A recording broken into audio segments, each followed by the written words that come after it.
Leanne. Okay.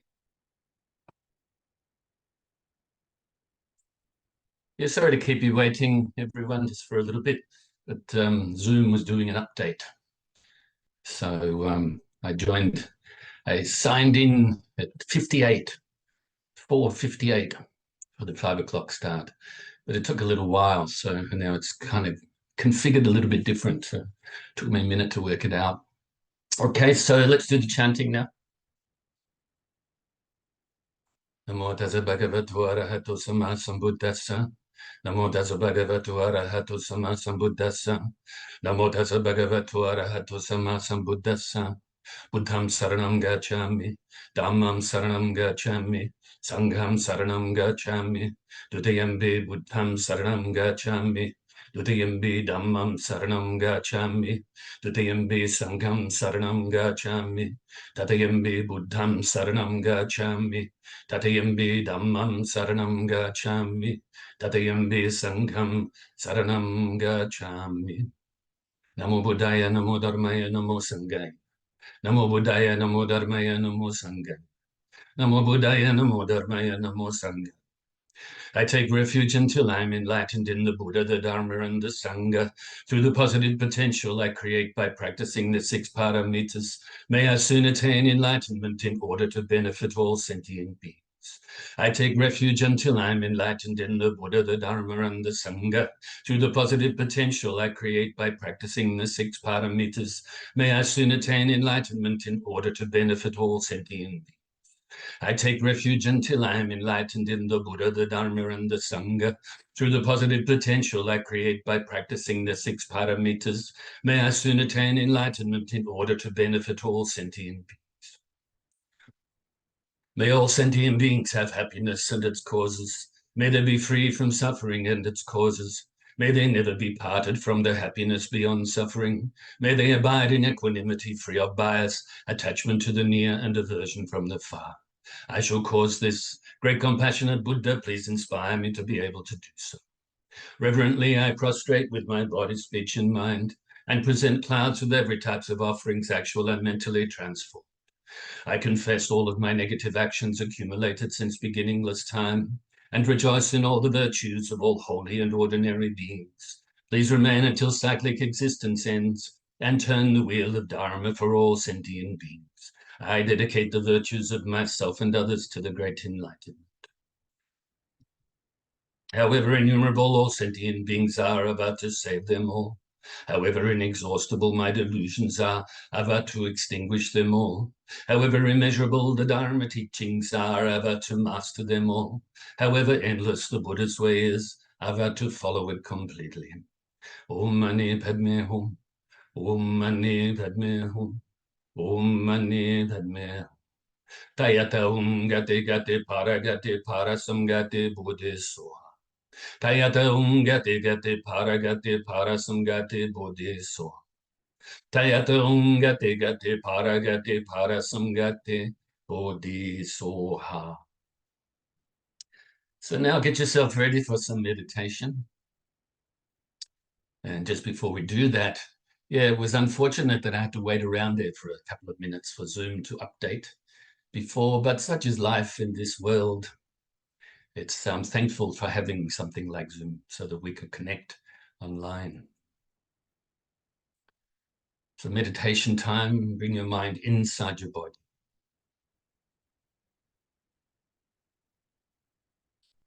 Release the tension from your body. Work your way up from the tips of your toes up to your shoulders slowly, and down to the tips of your fingers, and then to the top of your head. Let's take a few moments to do this now.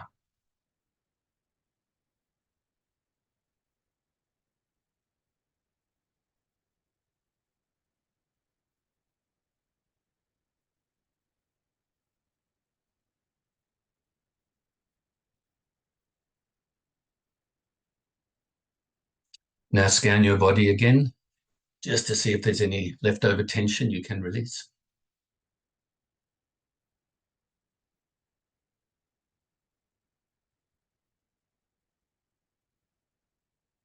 And now bring your mind to the tip of your nose initially, And follow the feeling of the breath as you breathe in all the way into your lungs and then back out your nose again. So breathing in and breathing out. And we will practice anapanasati, mindfulness of the breathing process of breath, or in this case, the feeling of the breath. As you breathe in your nose, passes your throat, passes your bronchial area, all the way into your lungs, and then back out the same way you breathed in. Just follow the feeling of the breath with your mind. If thoughts arise or any mental activity arises, don't cling to it. Don't grasp at it. Also, don't try to force it away or deny it, but simply, naturally, and gently replace your mind back onto your breath. So you let go of the thoughts or the mental activity as you replace your mind back onto the breath. And if your mind starts to become dull or sleepy, then you wake it up a little bit by refocusing on your breath more brightly. So let's practice like this in silence for a little bit.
So you now can feel very pleased with yourself and fill yourself with universal loving kindness in the form of white light So utilizing the visualization technique, or white nectar if you prefer. Or if you prefer, you can just go with the feeling too. That's of utmost importance. So fill yourself fully with universal loving kindness, your whole being, visualizing your body, but your body here represents your mind as well. Because actually it is the mind that is visualizing your body filling with white light right now. It is the mind that we train and purify, eventually realize enlightenment with the mind. Or I should say, uncover enlightenment, unveil our true nature. At the moment, it's obscured by the three poisons, by conceptual thinking, by dualistic thinking, by ignorance, lack of knowing, by attachment, by aversion, and so on. As we practice meditation, including this loving kindness meditation, we slowly unveil the true nature.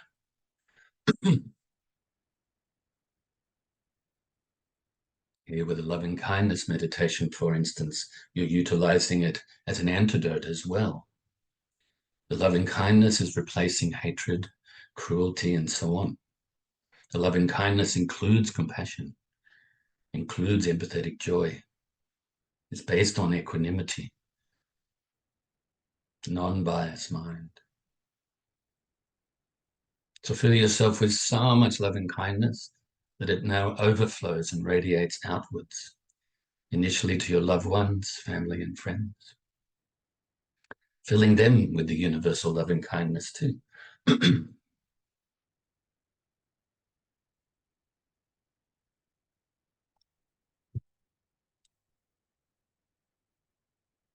May they be happy, free from suffering, and be peaceful. Now also include strangers, those people that you may know a little bit or not at all. Fill them with the universal loving kindness as well. And may they also be happy, free from suffering, and be peaceful.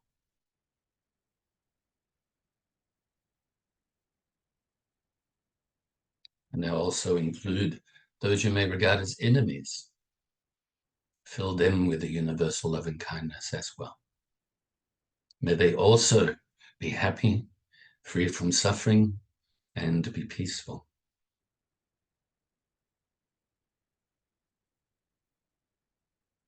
So now let's radiate this loving kindness out further and further, distance-wise, initially around your immediate area, to all living beings now. The ones that live in the waters, live on the lands, live under the lands, fly through the air. The ones born from wombs, eggs, moisture, or through transformation. May they all be happy and free from suffering. All the sentient beings, whether weak or strong, great or small, short or tall, seen or unseen, near or distant. May they all be happy, free from suffering, and be peaceful. All living beings without exception. And now radiate throughout your whole state or county.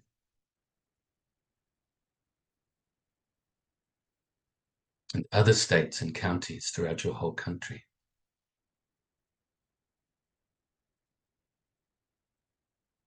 And other countries throughout the world. Initially those you have an affinity towards, those you're indifferent towards, and those that for whatever reason you may have some negative feelings towards. Also have your loving kindness pervade throughout all of the oceans and bodies of water.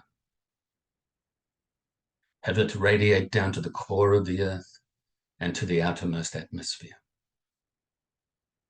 And beyond this planet alone, throughout the whole solar system. And all of the solar systems throughout the galaxy.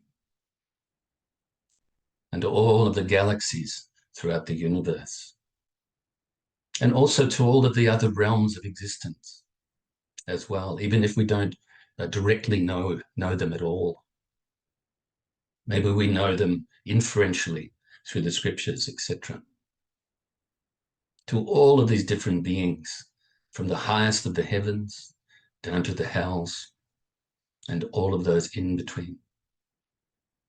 Radiate your loving kindness to them. Have your loving kindness pervade throughout infinite space now,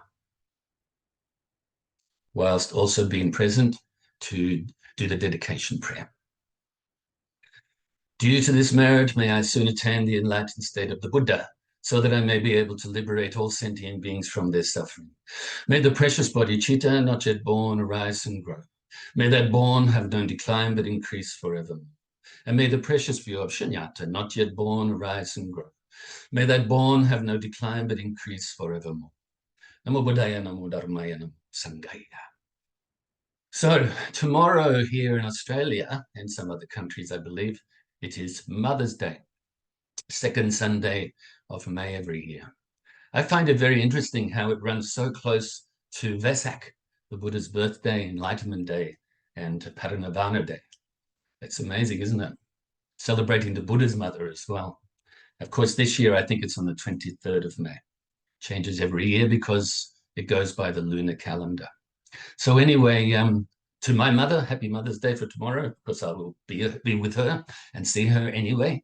And I've already cooked lunch, so we'll just warm that up. And also to all of the other mothers, all of you people there on the screen that are mothers, have been mothers. I know not all of you are, and previous lifetimes too. All of our mothers from previous lifetimes, all living beings. We just did the loving kindness meditation, and we shared our loving kindness with all of our previous mothers throughout infinite space. And so I know in some other countries, the Mother's Day is at different times. I don't know why. I didn't make it up. I didn't make up the dates. In fact, what is the date? What is the day? Should be Mother's Day every day. Should be Father's Day every day. Should be Dharma Day every day. Every day is a new day, okay? To practice the Dharma, a great opportunity to purify our minds. And so we will continue to work off this teaching, which we've done for the last couple of weeks, to make a few points. Equality and equal opportunity for all is essential to a peaceful and harmonious environment. So I will today look to cover the benefiting self and others, the four immeasurables in action, the arising, the existing, and the ceasing of things, of phenomena, prejudice, what is it? And the three poisons, okay? So I will repeat the quote: equality and equal opportunity for all is essential to a peaceful and harmonious environment. And the explanation to the quote is, for us all to have peaceful and harmonious homes, communities, regions, countries, and world, all people need to have equal opportunity to have access to the essentials in life, for there to be equality everywhere, all of the time. All people have the basic right to have clean air to breathe, water to drink, food to eat, and sufficient shelter to protect us from the elements. We all have the right to have equal opportunity in regards to education, medical assistance, work, transport, and the like, as well as to have freedom of thought, speech, and action, the right to live. It is life that all people treasure the most. Knowing this, how can we harm each other or deprive each other of the basic and essential rights and freedoms? Inequality breeds frustration, confusion, and conflict, whilst equality breeds contentment, peace, and understanding. So let's create and maintain homes, communities, regions, countries, and a world of equality and equal opportunity for all, and a peaceful and harmonious environment for us all to live in. So once again, I think we can all agree with that. Of course, like I said, it's idealistic thinking, but that's what the Dharma is, isn't it? We want perfection. We don't want imperfection. We don't want to be immoral or unwholesome. We want to engage in good actions of the body, of the speech, and of the mind. And we want to uproot the ignorance, attachment, and aversion, these three poisonous states of mind that give rise to all of the other negativities. Firstly, the 20 secondary afflictions, such as jealousies and so forth, and then to all of the other ones. But if we can uproot the ignorance, attachment, and aversion, so decreasing attachment, eventually to eradicate it, and decreasing the aversion to things, eventually eradicate it, and then uproot the ignorance and unveil our true nature. This is idealistic thinking to some, but this, from a Buddhist perspective, this is realistic thinking. How much more truth can you have, in these words? Of course, the words don't cover the truth, really. They just point the way towards the truth. Okay, so the three poisons, I've been asked to talk about this many times.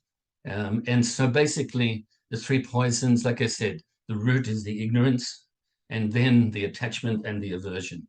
They're kind of the sort of two sides of the same coin, really, aren't they? The Buddha said the second noble truth, the cause of suffering, is attachment. This includes aversion, and of course, is based on ignorance. So if we can uproot that, then the cessation of suffering is realized. How to do that? The Eightfold Path, of course, with the body, speech, and mind at the forefront, our behavior, our morality, the meditation practice, and then the realization of insight or supreme wisdom. Okay, so prejudice, I'll just talk about that really briefly. Prejudice, I think it comes from this, as I mentioned before in a different teaching, from the word judging and prejudging. So judging before you know something. So we are prejudiced in the world. We prejudge all the time. And really, we prejudge things that we don't know at all. Like I've mentioned in a previous teaching, that we look at the clouds in the sky and we think we see the whole sky. But actually, all we're seeing is changing phenomena that we call clouds. We think we see the ocean when, like here, I can look out the window there and see the ocean. If actually, I can't see the whole ocean, can I? I can only see this image in my mind, really, utilizing my eyes and whatever, of this thing that we call the ocean, this thing that we call water. It's just called that. If we can realize that that is what we call the imputed nature, then we are on our way to unveiling the true nature, really, isn't it? Because if you can realize that these words that we use and these concepts that we use actually aren't real, they're not the reality. And also even the relational nature of things as well, how everything comes together due to cause and effect and conditions and so forth. If you can realize that, even if it's not perfect yet, then we are on our way to unveiling the true nature.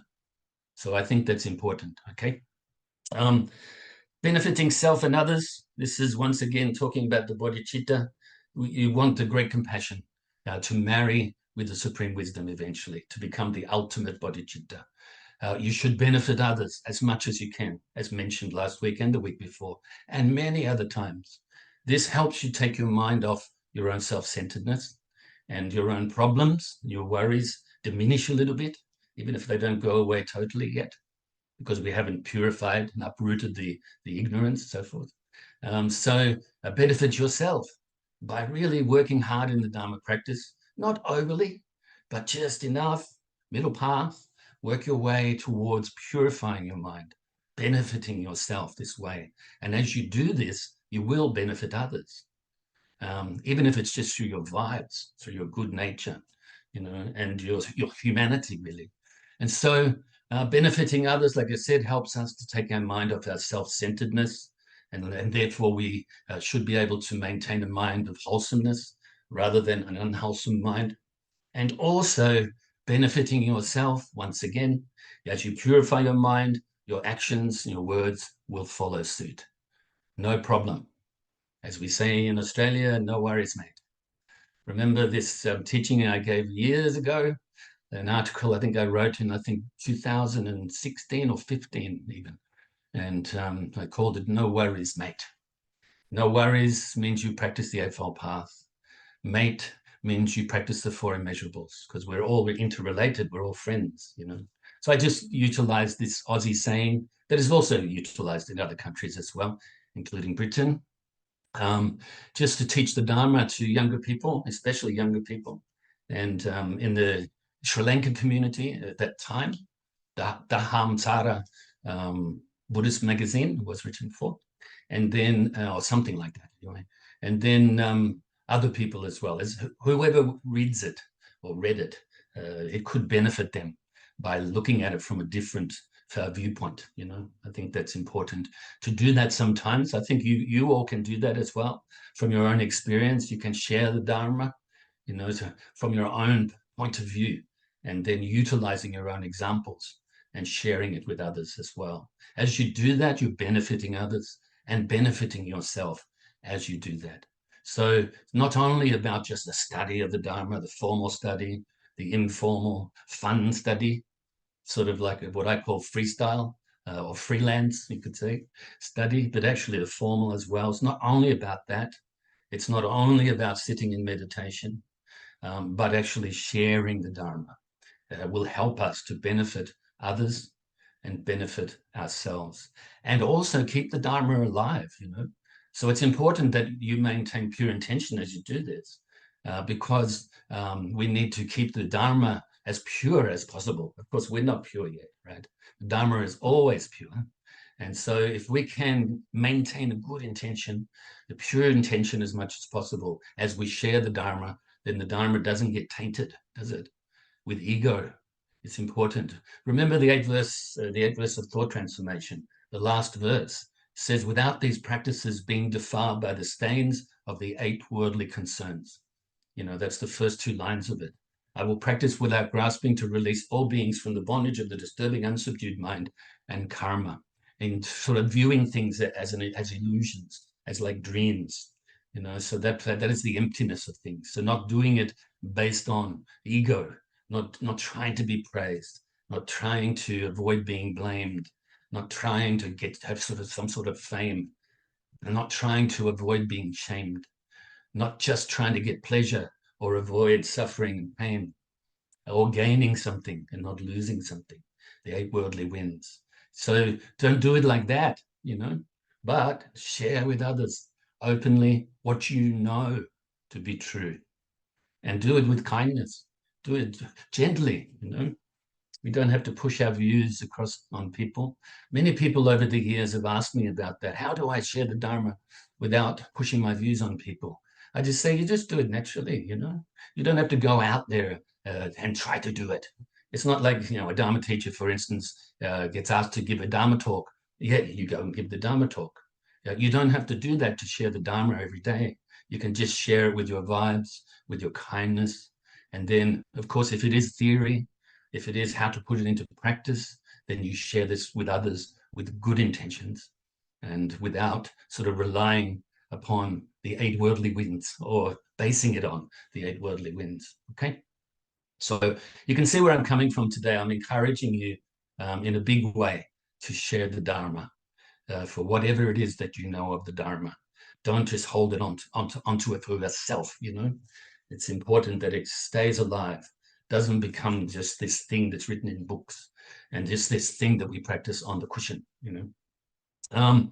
Okay, so the 4 immeasurables in action. This is one way, of course, to develop the bodhicitta. And another way is the 7-point cause and effect method, or the 7-point method to develop bodhicitta, of seeing other beings as your mother. And then, of course, all of the other points as well that we've gone through in detail in the past. It's kind of poignant today because it's being Mother's Day tomorrow too. And there's so also the 4 immeasurables, important to put them into action. Yes, we develop the mind of the 4 immeasurables. This is very important, you know. But it's important, once again, to get off our butts, get off the cushion and share it with others. You could actually still be on the cushion and share it with others. You could do it on the computer, you know, on the telephone, in your house when there's other people around, in your house when there's only insects. You can share this love and kindness with all living beings. As you do this, it becomes more of a habit to do so. Of course, the 4 immeasurables are based on equanimity, the fourth one, on upekkha, or in Sanskrit, upeksha. And you share this equanimity kind of goes outwards. I don't mean you share it, but actually this is the basis. And then your compassion and your love is shared from this equanimity, from this non-biased mind, from this mind that is free from basing things on the 8 worldly winds, okay? And so if you don't have a mind of equanimity, then the practice of compassion and of loving kindness and of empathetic joy will be fragmented, won't it? It'll be imperfect, which it is at the moment. But we can perfect this. Always remind yourself of that. Every time, like I say, if you fall off the Dharma path, just get back up there and then, okay? And so with enthusiasm, myself today, I like you to have enthusiasm in your practice, okay? It's important that you have this. It's part of the great effort, isn't it? This, of the 6 paramitas as well as the 8-fold path. This is mentioned. It's not just great effort, it's actually enthusiastic effort and perseverance and diligence, you know, in the right direction. Okay, so I've noticed that there's no time clock that's gone up on my screen. Normally does around this time, but I'll just keep talking for a little bit and sort of go towards when I think it is the time. Okay, so maybe, I don't know, maybe 6 to 8 minutes or something like that we have left, but we'll see. Okay, so the 4 immeasurables, karuna, compassion, great compassion. You know, once again, I say this is not separate from metta or loving kindness, and they're both universal because of the equanimity mind, okay? The equanimous mind. So karuna is compassion, metta, or in Sanskrit, maitri, is the loving kindness. And then, of course, you have the mudita in both languages. This is empathetic joy, or translated normally just as joy, but there's a sort of element of empathy and the wish, you could say, taking great benefit or great joy out of the successes of others, you know, and the benefits that others receive because of their good actions and so forth. We actually rejoice in that. It helps us to not be jealous, not be envious, for sure, okay? So then these are, once again, I mentioned they're based on equanimity, and they help us to develop this bodhicitta mind, this altruistic intention, of which, when perfected and married with the supreme wisdom, with the prajna paramita, then we have developed and realized enlightenment. We have realized the ultimate bodhicitta, awakened mind, okay? Also to notice that all things are impermanent. We know that already, okay? I've left my glasses on, I haven't been reading. So all things are impermanent. They arise due to cause and effect. And when the conditions are right, then they exist due to cause and effect and the conditions. And then they cease due to cause and effect and the conditions.